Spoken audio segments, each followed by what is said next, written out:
కథానాయకుడిగా తెరకెక్కిన తాజా చిత్రం ఘాజీ. రచయిత సంకల్ప్ దర్శకుడిగా పరిచయం అవుతూ తెరకెక్కించిన ఈ చిత్రాన్ని పీపీపీ సంస్థ నిర్మించడం విశేషం. 1971లో విశాఖపట్నం సముద్ర సరిహద్దుల్లో పాకిస్తాన్, ఇండియా మధ్య జరిగిన సబ్మరైన్ యుద్ధం నేపథ్యంలో రూపొందిన ఈ చిత్రం నిర్మాణంలో ఉన్నప్పటి నుంచి విపరీతమైన ఆసక్తి నెలకొల్పింది. ప్రముఖ సీనియర్ నటులు కేకే మీనన్, అతుల్ కులకర్ణి, ఓం పురి, నాజర్లు ఈ చిత్రంలో కీలక పాత్రలు పోషించడం మరో ప్రత్యేక ఆకర్షణగా విడుదలవుతున్న ఈ సినిమా సమీక్ష మీకోసం.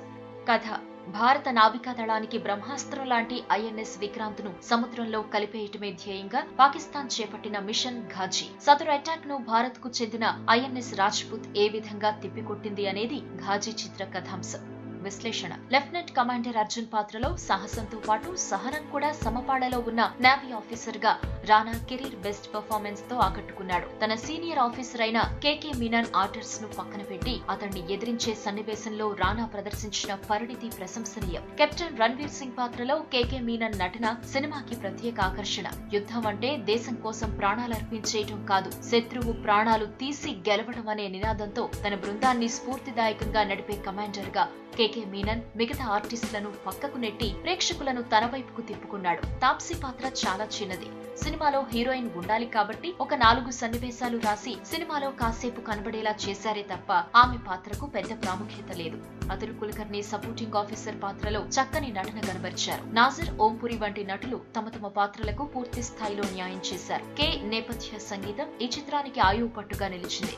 సన్నివేశంలోని ఎమోషన్ ను మాత్రమే కాక కథలోని మోటివ్ ను కూడా తన మ్యూజిక్ తో ఎలివేట్ చేశాడు. మధి సినిమాటోగ్రఫీ గురించి, సబ్మరైన్ ఇన్నర్ పార్ట్ ను అద్భుతంగా రీక్రియేట్ చేసిన కళా దర్శకుడి గురించి ఎంత చెప్పుకున్నా తక్కువే. మధి పెట్టిన ప్రతి ఫ్రేమ్ ఒక భావాన్ని పలికించింది. విఎఫ్ఎక్స్ వర్క్ ఈ చిత్రానికి చాలా కీలకమైంది.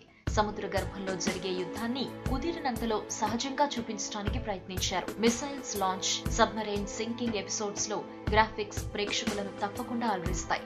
దర్శకుడు, రచయిత సంకల్ప్ కథను చాలా పగడ్బందీగా రాసుకున్నాడు. కానీ కమర్షియాలిటీ కోసం సినిమాటిక్ లిబర్టీని కాస్త ఎక్కువగా వాడాడేమో అనిపిస్తుంది. అయితే తనకున్న పరిమితులను దృష్టిలో ఉంచుకుని 2 గంటల సినిమాను ఎక్కడా ల్యాగ్ లేకుండా తెరకెక్కించడం అభినందనీయం. ఫైనల్ గా చెప్పాలంటే మెచ్చుకోదగ్గ మంచి ప్రయత్నం ఘాజీ.